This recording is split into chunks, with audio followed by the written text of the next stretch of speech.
جو ہی پروان چڑھا ان فوان شباب آیا تو اس کی پیشانی سجدے کے تقدس سے مالا مال ہو گئی، اس کی آنکھوں میں حیا اور شرم کے پہرے آ گئے، اس کے خیالوں میں پاکیزگی آ گئی، اس کی زندگی کے شب و روز نیکی کے ماحول میں بسر ہونے لگے، اس کی راتیں ذکر الہی میں، تلاوت کلام مجید میں اور دن یاد الہی میں روزے سے گزرنے لگے۔ وہ جوان جس کی جوانی اللہ کی عبادت میں گزری، کیونکہ جوانی اگر عبادت میں گزر گئی تو بڑھاپا تو پر نور ہے ہی ہے۔ سب سے مشکل مرحلہ زندگی کا جوانی کا ہے۔ شیطان زیادہ ورغلاتا ہے کسی شخص کو جب وہ جوانی کے مرحلوں سے گزر رہا ہوتا ہے۔ تو جس کی جوانی خیریت کے ساتھ گزر گئی اور اس نے اپنی جوانی کے تقدس کو محفوظ رکھ کے منزل تک پہنچا لیا، اپنی عصمت کے جوہر کی حفاظت کی، اپنی آبرو کو لٹنے نہیں دیا، اپنی آنکھوں کی شرم و حیا پر پہرے بٹھائے اور آنکھ کو برباد نہیں ہونے دیا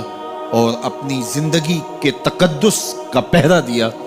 تو جو جوان اپنی جوانی کو خیریت کے ساتھ گزار گیا۔ کسی نے کہا تھا نا، کتاب زیست کا ایک اور باب ختم ہوا، شباب ختم ہوا، ایک عذاب ختم ہوا۔ تو جوانی جس کی منزل تک پہنچ گئی خیریت کے ساتھ، عافیت کے سائے میں، مشکل تو بڑا ہے جوانی کو منزل تک لے جانا، خیریت کے ساتھ، داغدار نہ ہونے دینا، جوانی کے تقدس کو رسوا نہ ہونے دینا،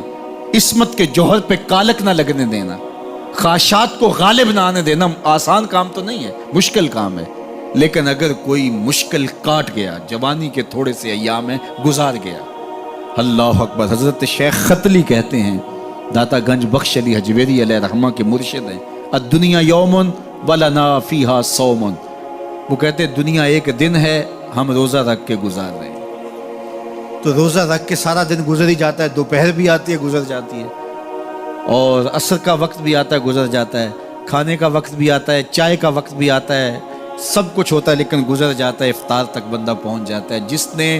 زندگی روزے کی طرح گزار دی، جس نے جوانی روزہ رکھ کے گزار دی، خواہشات کو بے قابو نہیں ہونے دیا، مشکل کام تھا لیکن اس نے مشکل کام کر دکھایا۔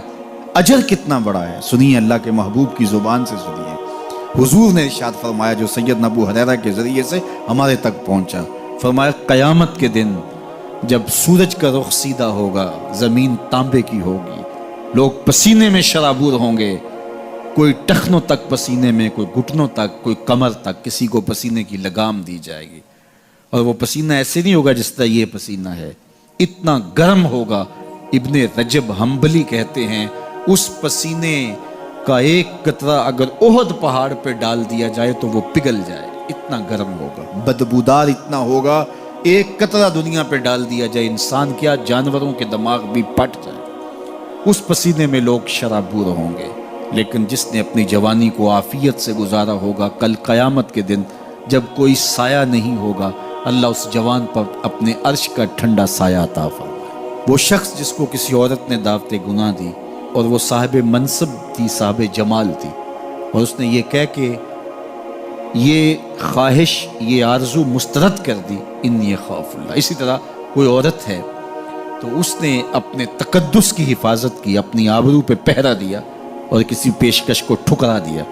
تو فرمایا قیامت کے دن جب کوئی سایہ نہیں ہوگا، اللہ اسے بھی اپنے عرش کا ٹھنڈا سایہ دے گا۔ کیسا سخت دن ہوگا،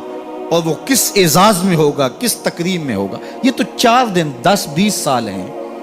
اور وہ 50,000 سال کا ایک دن۔ پھر اس کو اللہ کا شکر ادا کرنا ہوگا کہ اللہ تو نے کتنا کرم کیا میرے اوپر کہ میری جوانی خیریت اور عافیت سے گزری، اور آج اس کا تو کتنا بہتر صلہ مجھ کو دے دیا۔